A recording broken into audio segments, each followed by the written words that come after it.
એક જણ ધામમાં જાય ત્યારે સ્મશાનમાં અગ્નિદાહ દે ત્યારે છૂટા પડે. તો આપણી લાઈફ ઇઝ બ્યુટીફુલ થાય. એ નિર્ણય કરવો પડે અને ત્યાં પણ લાગુ પડે કે હું નક્કી કરું તો ઘરના પ્રશ્નનું સમાધાન આવે છે.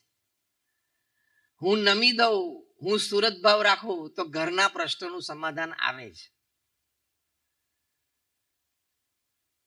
એટલે પ્રથમ અગત્યની વર્તન સંબંધી, જાણપણા સંબંધી વાત છે આપણો પરિવાર.